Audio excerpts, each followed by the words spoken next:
You became the first black female chartered accountant in this country. Have you always wanted to be that? I didn't even know what I wanted to do, let alone have a dream like that. How does that make you feel? The fact that what you had founded has blossomed into this firm that is so respected in the industry. It was all about showing a black child that I can also do this. You have lost money at some point. You write about it in the book. There was a time when I was living with my sister, with my kids.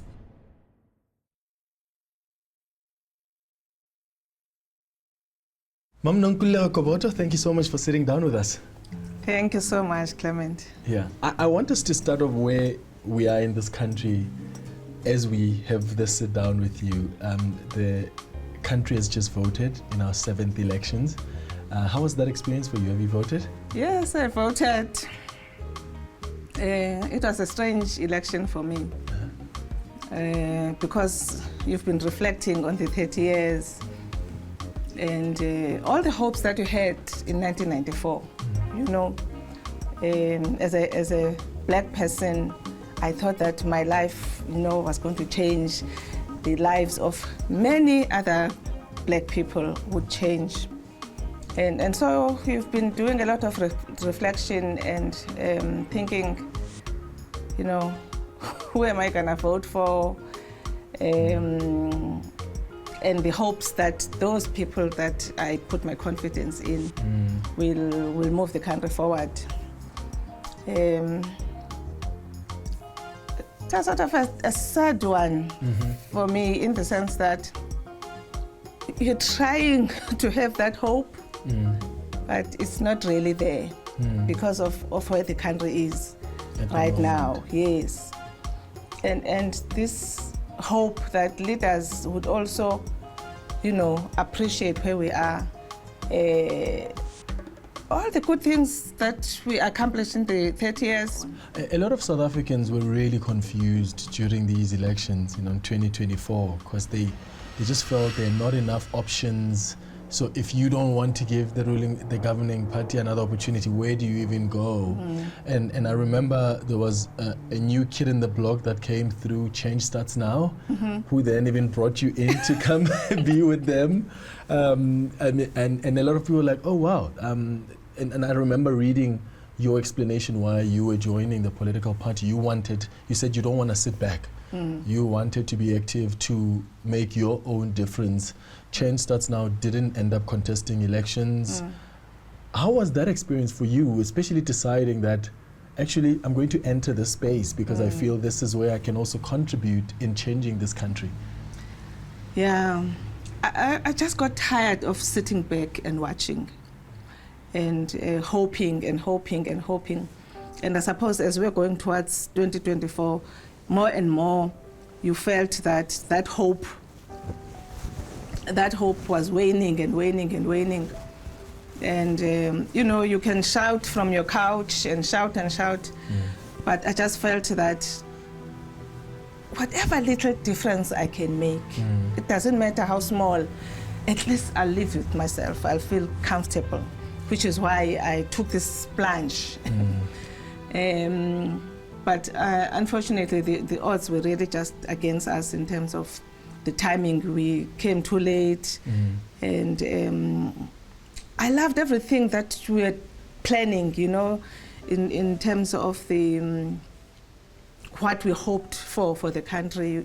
You could just see and feel that, even what we were talking about was a bit different.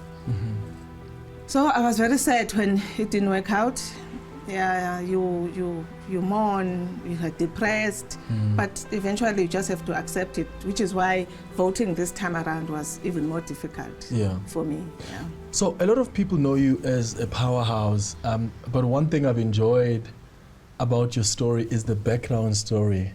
And I think when we deal with really successful people, we like the shiny bits, and we don't spend a lot of time scrutinizing what they've gone through. And I want us to just touch on that a bit. You became the first black female chartered accountant in this country. Have you always wanted to be that? So when you were growing up in Mthatha, did you even know what a chartered accountant was? No, no. I didn't even know what I wanted to do, let alone have a dream like that, you know, because as I share in my book, I grew up shy, quiet, low self-esteem. And you know, when you believe, because your mother is just worried about you, you believe that, hey, I'm sure I won't make it in life. So for a very long time, I believed that I was not going to make it in life. So you don't know who you are, you don't know what you want to do. Your parents are saying you must be a doctor. You're toying with this idea. And then fortunately, at least that was clarified, that I don't want medicine. I don't even have that compassion that, you know, you need for you to be a doctor. But I was glad that at least I could solve that problem. But what do I want to do?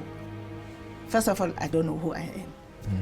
So, and when an opportunity came for me to find yourself, I mean, you know, life is always kind in that sense, that God will open a way for you to find yourself, you know. So when I worked at my father's panel beating shop, you arrive there, it's just a good opportunity. You don't know what you want to do. I don't want to be a doctor, so I don't know what I want to do. So I'm just thinking about that, and my father said, okay, go and work at my panel beating shop while you are figuring this thing out. So you arrive there as this shy girl that you are. First day, then the manager asked, there were two white managers, asked my name, and I said, Nonkululeko. I said, what? That's too difficult. I'm just going to call you Mary. I was like, what? You will do no such thing. You will call me by my name, you will write it down, you will practice it. So where did that Nonkululeko come from? Who could stand up? That shy girl. That shy girl. Now standing up for herself. Who can stand up in apartheid South Africa, 19 years old, to this white guy? And then that's where, you know, I was taught bookkeeping. I catch on this bookkeeping thing. Although I was a little smarter than my siblings, that fact didn't boost my self-esteem, because my mom would say, when my father is so proud about my results, my mother would say, I don't care about people who are clever in books, but are not wise in the ways of the world. I'm like, I'm 11 years old. What does that even mean? I'm just 11 years old. So what happens then when you are 17 years old and you fall pregnant? How did the mom take that, and how did your father take that? I suppose, I mean, for every parent, it's a shock. And you're just scared. I mean, you hid this thing for as long as you could. And my mother was a nurse, so when I came back from school, she didn't notice, funny enough, and she's a nurse. So then when it came out, because I was fitting some dress for their 25th anniversary, so I kept saying, right through the shopping, no, I can't find something I like, I can't find. So at the end of the shopping, she got tired. And said, take this one, just fit this one. So it was in the fitting room where she saw. But she didn't say anything.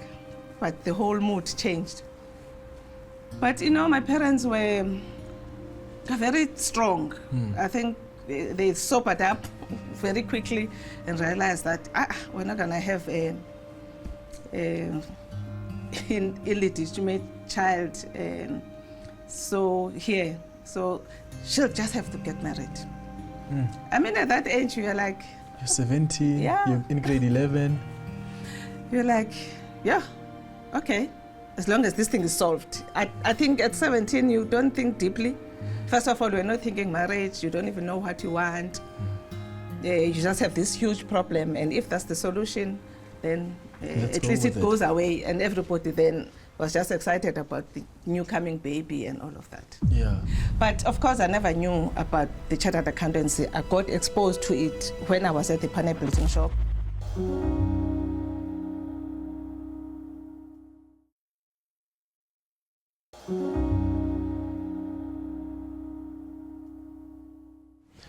So that didn't push you back, because you still managed to do well in school you still managed to study. You became the first black female chartered accountant. I mean, we'll talk about other achievements where you go and start a black auditing firm, the first black auditing firm. Were you aware of how a big deal it was for you to be the first black female chartered accountant? So when you graduated, did you know that, oh, I'm the first black female chartered accountant? Or for you it was, I've graduated, I need to go and find work? No, remember, out of that whole journey at the panel beating shop, so you find yourself, you realize that, oh, I'm actually smart, I'm actually strong. I'm not this thing that I've believed myself to be. So by the time you go to varsity, you found your self-confidence. You're clear about what you want to do. Everyone else, when we're registering, they don't know what they want to do. They move from this queue to that queue. You're laughing at them because you know you want to be a chartered accountant. But of course, I never knew about the chartered accountancy. I got exposed to it when I was at the panel building shop, because there were accountants, there were auditors who were coming to audit. And that's where I got my clarity of what I wanted to do, and went back to school to pursue that. Yeah, I didn't know, I never had an ambition to be the first. I mean, we knew now, by this time I knew about Professor Nonkululeko was the first African. For some strange reason, actually, I didn't think I would be the first. Remember, I was in Transkei, lots of things were happening in Johannesburg. So it was people in Johannesburg who had this ambition to be the first black woman. Because remember, there were all those, when we were used to do vacation jobs at Professor Nkulu's firm, there were people who were already starting towards a CA. There were people who wrote before me. So it was far from my mind that I could be the first. It came as a complete surprise the following day, actually. So the first day, I'm just excited about, I've passed. Oh, Lord, remember, I'm married, I have children. This whole studying has been a painful, traumatic experience. So it was just that relief that I've passed. And then following day, it comes out that I'm actually the first. I'm like, oh, okay. Still, even at that time, it didn't really ring a bell until media started descending onto my small town, that this is a big deal now. I'm suddenly famous, I'm suddenly on radio and TV, and all this attention, you know, from everyone else. Yeah, it was a bit overwhelming in the beginning, because again, that Czech guy is still there, right? But I suppose I was sobered up by this reporter from the SABC who said, no, it's not about you. It's about, you know, others. You're a role model now for other women, for young people.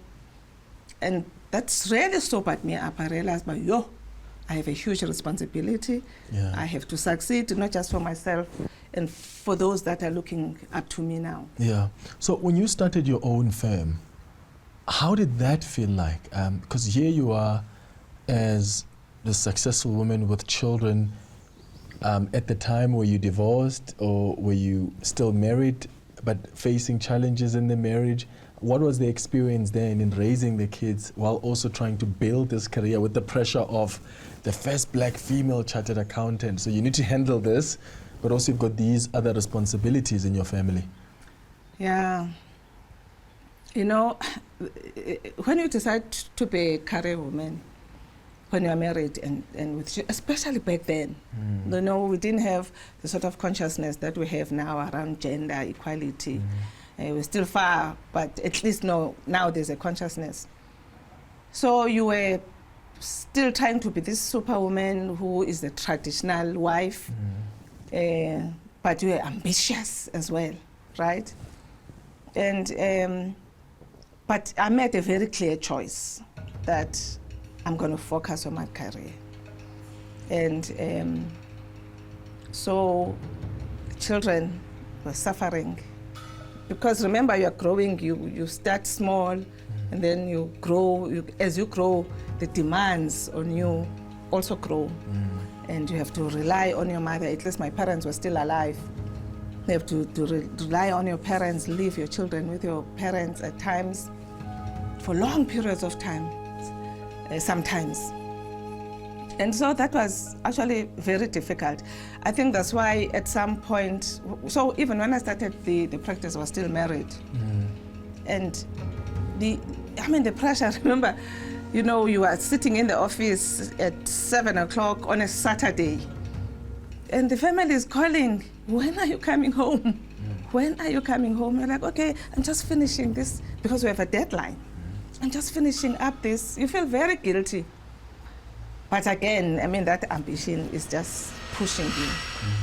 At some point then, I just realized this marriage is not working. I have this big problem of an unhappy marriage. I have children, I have a career. At least this one I must sort out. That's when I then decided to divorce, so that I don't have to deal with that problem anymore. Yeah. So, at what point then do you decide, let's merge our company? Because then you approach Sizwe Basana, and you guys end up forming the Sizwe Nsaluba Gobodo, which becomes one of the four, one of the five? Big five. The big five. You're part of the big five. At that time, we've never seen that in South Africa. We've always had the big five or big four dominated as like white companies that are in SOEs, that are in big corporate companies. How did that change as the cause of the auditing firm?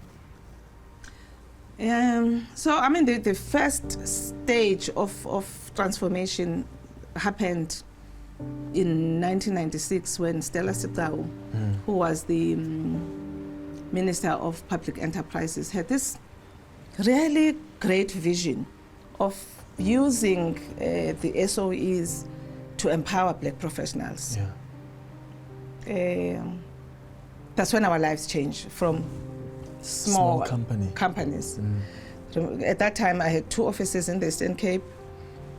Just after 1994, I opened a second office in Bisho. I had an office in Mthatha and Bisho.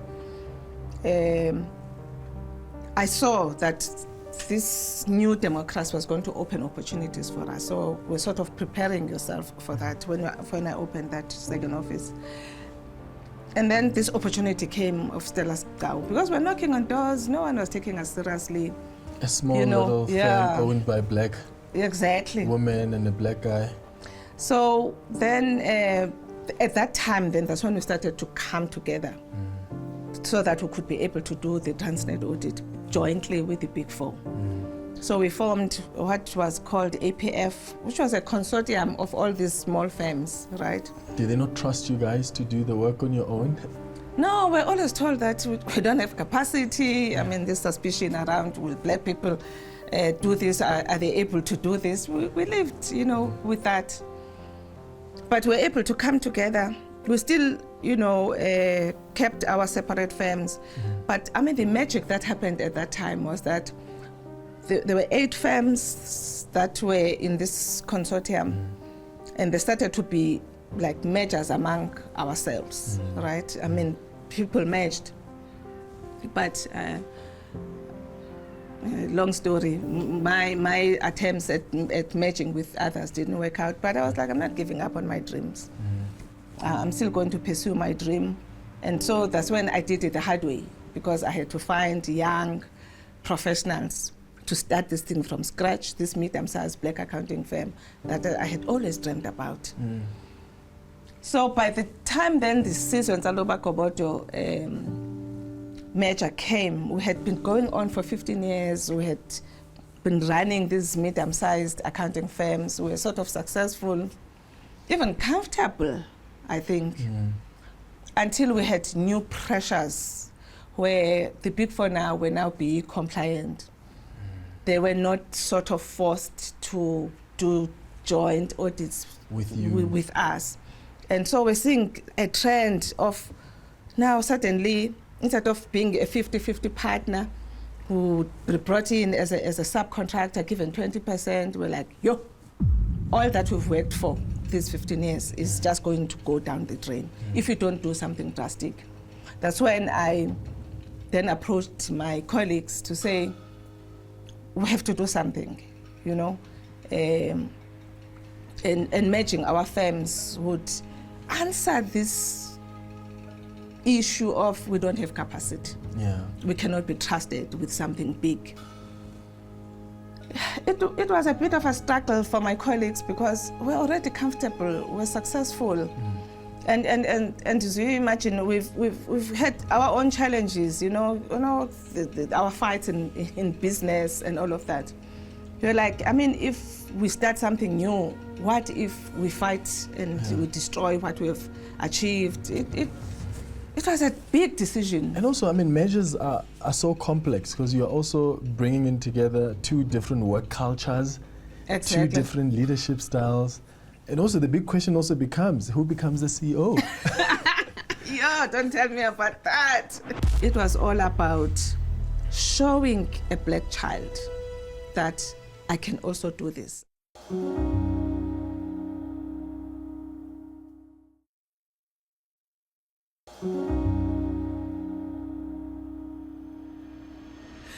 Yeah, but at that time, you're just selling the idea.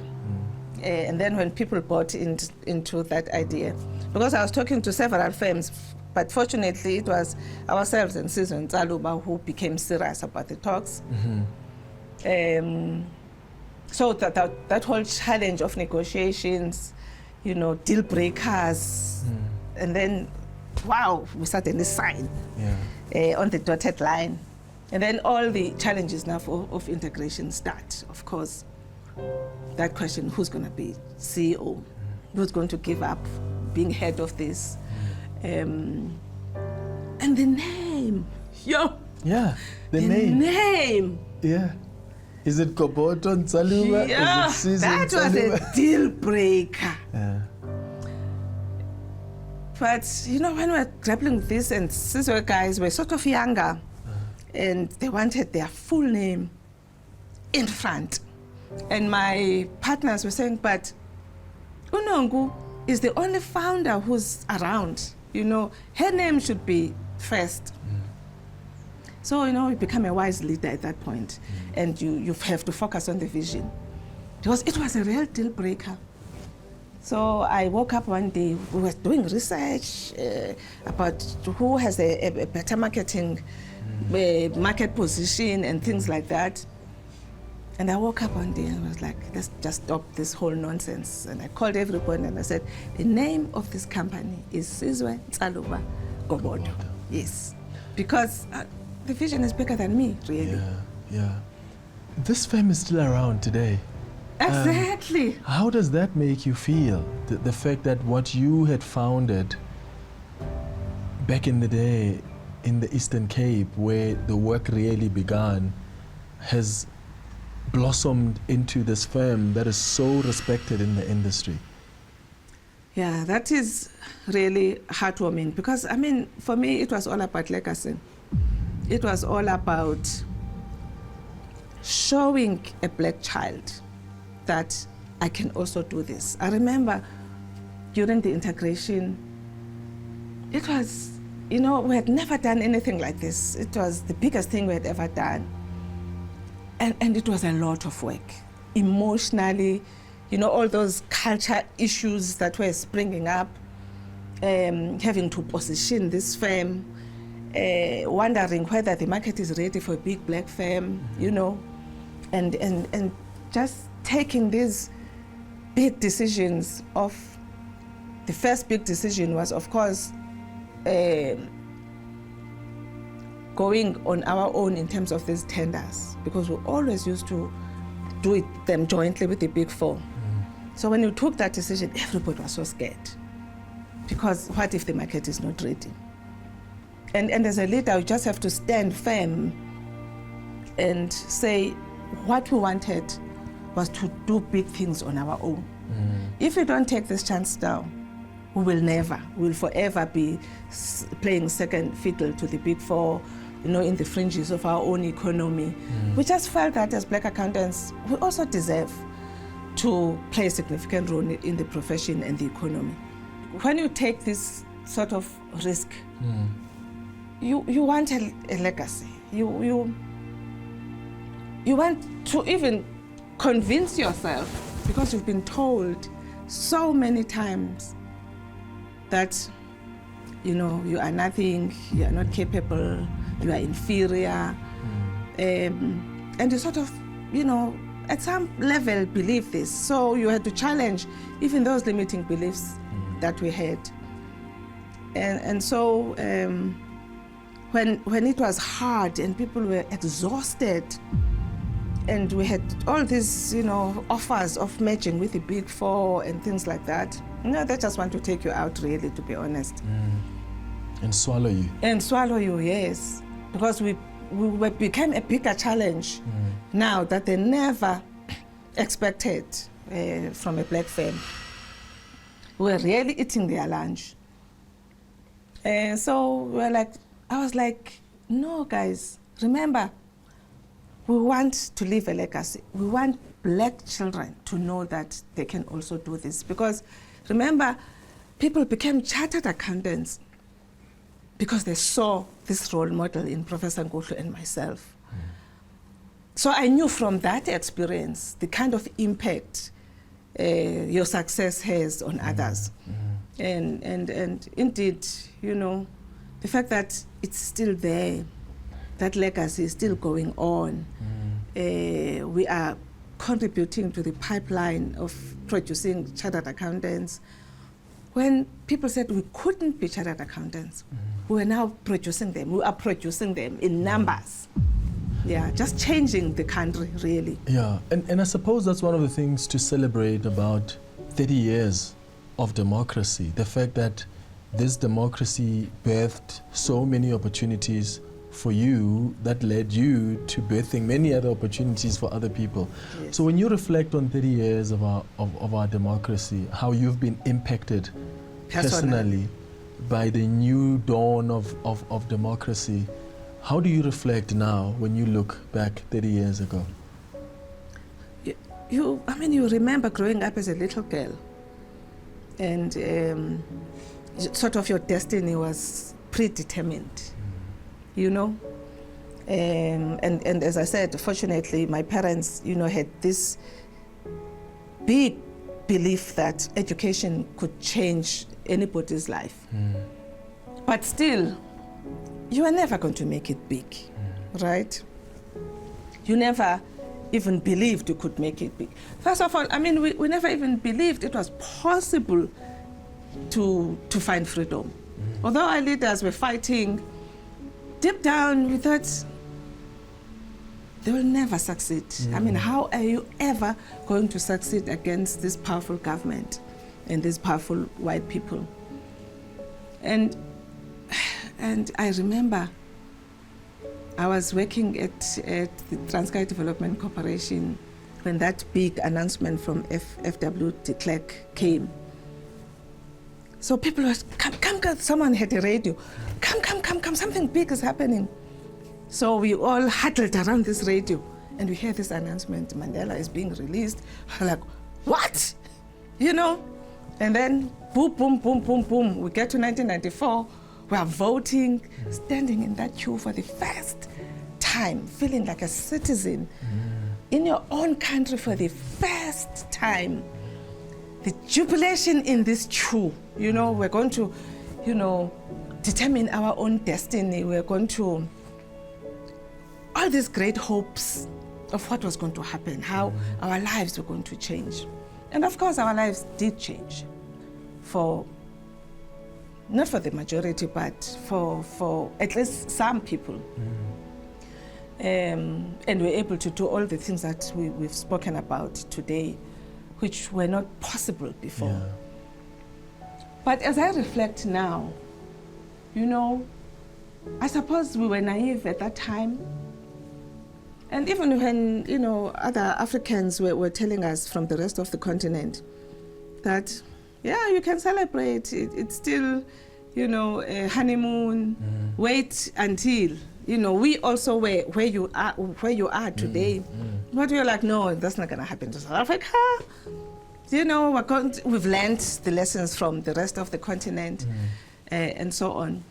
So when I reflect now, the big thing for me is, we can talk about politicians, of what they've done. And as I said, we must celebrate the great things that have. I'm living here now in Gauteng. Yeah. That was not possible before. Those who oppressed us are still around. They're not going to just hand over this thing.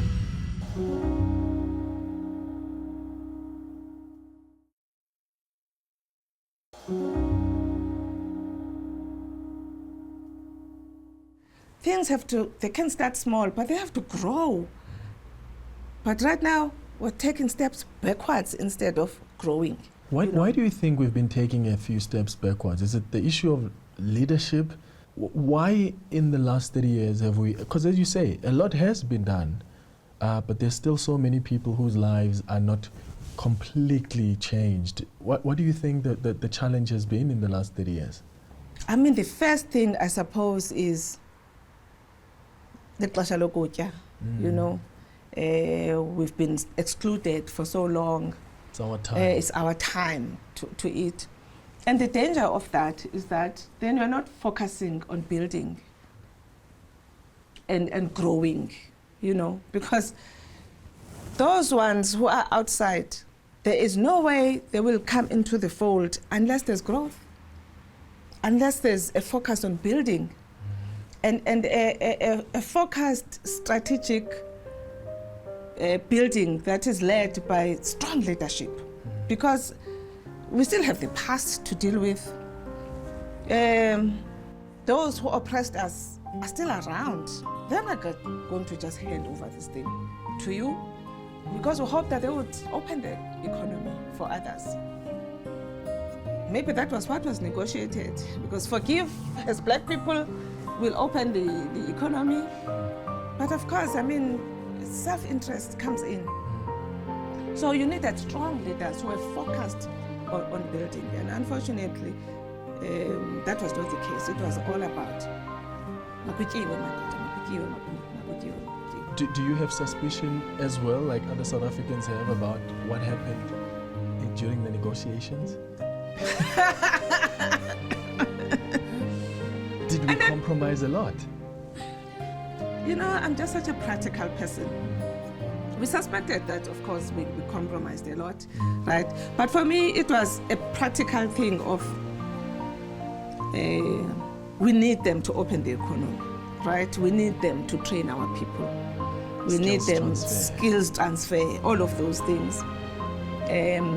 But at least we'll be in government, we'll be able to provide the leadership for that change that we want. Maybe you underestimated how difficult it would be. But you look at other countries in Asia who were able to transform their countries, and they are now among the leading economies in the world. So it was not impossible to do, I think. Where I got disappointed was, sure, after 10 years, when you reflect after 10 years, you sober up and realize this thing of eating is not gonna work. Let's change gears. Then 20 years, you still don't wake up. You know, that's where my disappointment comes from. That in all this time, we're not waking up. After 20 years, for instance, there were starting to be cracks, you know, cracks in the system. But I suppose at that time, the people had really benefited from the eating, and everyone else wanted an opportunity to also come in and eat. I suppose it was maybe not impossible to wake up at that time. Yeah, missed so many missed opportunities. Exactly. I want to talk about your book now, Awakened to My True Self, which is a wonderful book. I've read it myself, and one of the things that have really fascinated me and thrilled me about the book is your own spiritual journey. Because sometimes when you look at people and you think, oh, they're successful, they've got everything they want, you don't know about the emptiness they may be dealing with. Talk to us about that. What were you feeling that led you to find a way to fulfill that spiritual emptiness? Yeah. Well, you know, I mean, the whole journey really started with trying to find some healing and transformation. Although you didn't know what was wrong, but you knew, in spite of all the successes, there's something wrong inside, you know. You don't have a name for it. I suppose, I mean, those early days, we didn't have the internet like we have today. and so on. So this whole journey started with trying to understand myself. Because when I was young, I was criticized for being quiet. When I was older, I was criticized for being too strong. I was like, I need to understand myself. Who am I really then? So you started dabbling into, psychology books, trying to understand personality types. But there was this healing side. I realized that was not enough. How do I then find healing? Healing from what? And that's when I got into the church, because they were talking about healing. So I thought maybe here I'll find healing. But even within the church, after a while, you just got frustrated because you are still not finding this healing. All those conflicts in business, love relationships not working out, and just feeling that something is not right with me. So you just started this journey now of forget the church, let me walk my own spiritual path and find these answers for myself, find this God for myself. Because they've been telling me about this God, and I even think that these people, they don't know him. You have lost money at some point. You write about it in the book. Just explain to our viewers at what point during that journey of discovering yourself, you then lose money, because then that also sort of shakes you a bit. That's the whole thing that we don't understand, these dangers of childhood trauma. We really, really need to conscientize people about healing childhood trauma. As painful as it is to open the wounds, you just have to embark on that journey yourself, because that child, that wound of that child, what it does is you develop a very stubborn ego, and that's where you get into conflict and self-sabotage when you have success, because you believe you are not worthy. Because we are always in this hyper sense of survival, right? And that's why this sabotage come in. So after a big success, I tell you, I would find a way of sabotaging that to the point where I lost everything. You lose your fame, you lose everything.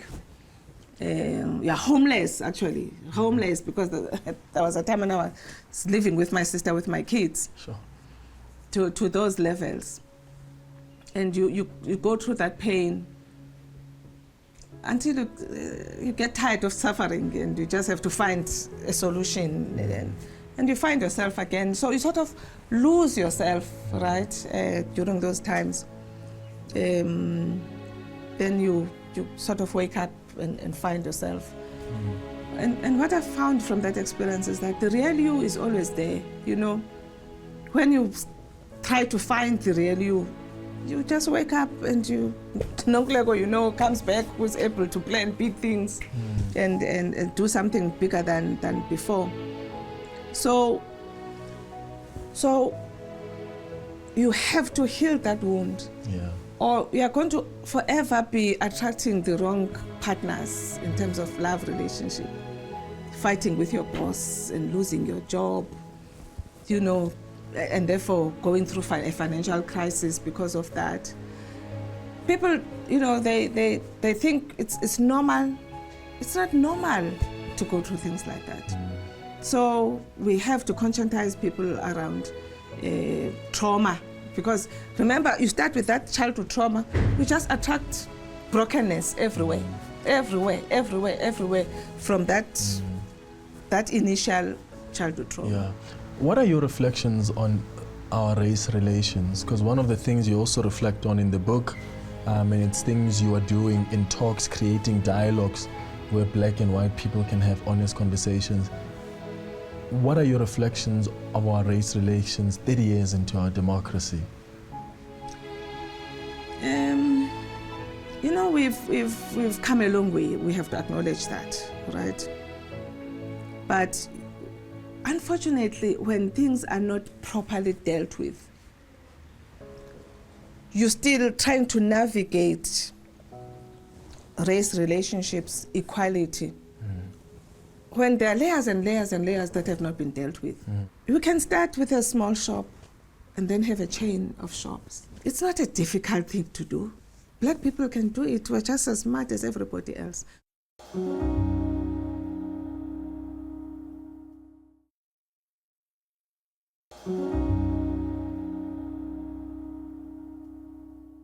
Because entrepreneurship is about taking risks, right? Going into new areas. You need to be able to take risks, and we can't take those risks until we deal with this issue. We free ourselves from these limiting beliefs. And I'm always encouraged by economic transformation that happened after the end of things like feudalism and things like that. Remember, those peasants also believed what they were told they are, that they are poor, they are not sophisticated, they can only depend on these landowners. But when that revolution started within themselves to say, no, we deserve more, this is unfair, this is oppression, look at what happened after that. You know, the whole world changed. We started, you know, they became scientists, they started the Industrial Revolution, and all the wonderful things that opened the world to who we are. So this fear of, I want to protect my bread, is just so foolish, because the world, the economy opened for everybody. Everybody benefited. Yeah, you know, so this fear is not real, really. Let's just deal with this thing so that everybody, we can tap into the whole talent of the country. Yeah. What are your hopes for this country as we step into the next 30 years? We have to remain optimistic, I think, about the country, and believe in the dream. I don't want to give up that dream that I had in 1994. I'm older now, so I'm just worried that I can't leave things like this, which is why I'm just dedicating myself to contribute whatever little thing to dealing with these issues. I think you've lost faith in politicians. I don't believe they'll take us to the promised land. I think it's really up to us as citizens to find our own and lead our own economic transformation, so that, you know, those who are outside can also come in and benefit. We're a seed. I just feel this middle class is such a seed for that transformation. If they could be released from this myopic view of, I must just protect the little that I have. Because that's where the magic is. When we let go of that and focus on building ourselves, so that, you know, I started a firm with just myself and a PA. And I saw that firm grow to 55 partners and more than 1,000 staff members, and offices everywhere. You were contributing to the economy in Cape Town, in Durban, you know, people developed and became leaders. That was a small thing that one person did.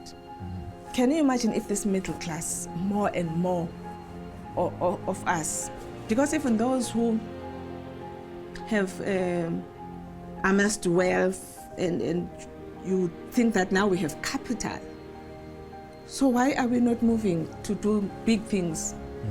I mean, you sit in these boards right now and you see companies growing, expanding. And we're like, we can also do this as Black people. I know how to start small and expand into something big.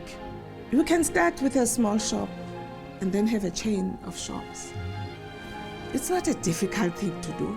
Black people can do it. We're just as smart as everybody else. So that's my hope, that this middle class will wake up and understand the potential that is in them. This small thing that you're trying to protect. Sure, in business, we can make mistakes. You can lose everything. But I also know that you can lose everything and start again and build something bigger. Even that, you grow from that experience, right? So sure, we'll make mistakes. Sure, some will lose what they have. But in the bigger scheme of things, there will be growth. Indeed. Nonkululeko, thank you so much. Thank you, Clement. I appreciate it.